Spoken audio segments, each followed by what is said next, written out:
বন্ধুরা, অবসরের আড্ডায় আপনাদের সবাইকে স্বাগত। অ্যাকচুয়ালি আমি এখন বাইরে এসেছি। দিওয়ালি তো সামনেই আসছে, তো কিছু মোমবাতি এই সবগুলো কেনার জন্য। তো দেখুন, দুবাইতে এত ইন্ডিয়ান থাকে যে আমাদের ইন্ডিয়ার মতো মনেই হচ্ছে না যে আমি দেশের বাইরে রয়েছি, মনে হচ্ছে যেন ইন্ডিয়াতেই রয়েছি। এত সুন্দর সাজিয়েছে লাইট দিয়ে, পুরো সবার বাড়িতে লাইট দিয়ে সাজিয়েছে, যেহেতু দিওয়ালি আসছে। দেখুন,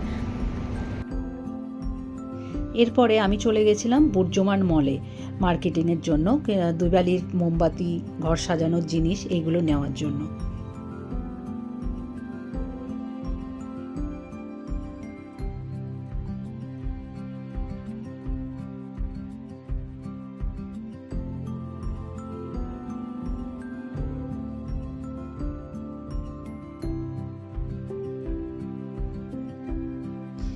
যখন এখানে দিওয়ালি টাইম আসে, দেখুন এত সুন্দর সুন্দর লাইট, এত সুন্দর ঘর সাজানোর জিনিস, লাইটিংয়ের ভ্যারাইটি প্রচুর। আবার গিফটের জিনিসগুলোও দেখুন এত সুন্দর, ড্রাই ফ্রুট দিয়ে সাজানো, ক্যাডবেরি, এত সুন্দর সুন্দর গিফটের জিনিসও রয়েছে এখানে। সব কিছু কিন্তু খুবই সুন্দর, দেখতে এত সুন্দর লাগছে। এখানে কিন্তু প্রদীপের ভ্যারাইটিও প্রচুর ছিল। আমি যা দেখলাম, প্রদীপের ভ্যারাইটিও কিন্তু প্রচুর। দেখুন এত সুন্দর প্রদীপ। এই প্রদীপগুলো জ্বালালে নাকি যেমন সবুজ কালার আছে, সবুজ রঙের লাইট জ্বলবে। খুব সুন্দর সুন্দর প্রদীপের ভ্যারাইটি, যেমন লাইটের ভ্যারাইটি প্রচুর। খুব সুন্দর জিনিস কিন্তু এখানে ভ্যারাইটি প্রচুর পাওয়া যাচ্ছিল।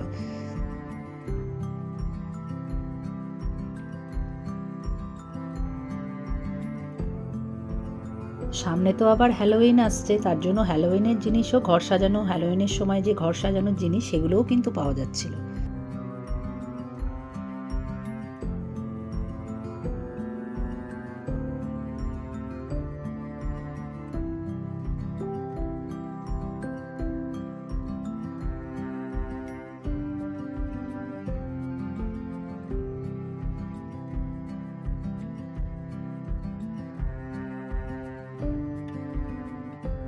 এখান থেকে আমিও লাইট নিয়ে নিয়েছিলাম আমার ফ্ল্যাট ব্যালকনি সাজানোর জন্য, ঘরেও সাজানোর জন্য লাইট নিয়ে নিয়েছিলাম। আপনাদের সবাইকে দেখাবো পরের ভিডিওতে।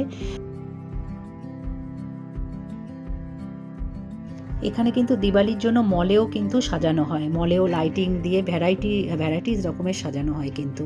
দেখুন, এরপরে আমি বাড়ির দিকে চলে যাব, আমার মার্কেটিং অলরেডি শেষ। তো যদি আপনাদের সবার ভালো লেগে থাকে আমার ভিডিওটা, আমার পাশে থাকবেন, সঙ্গে থাকবেন, আমাকে অবশ্যই ফলো করবেন নতুন নতুন ভিডিও পেতে। সবাই সাবধানে থাকবেন, সুস্থ থাকবেন। আবার দেখা হবে পরের ভিডিওতে।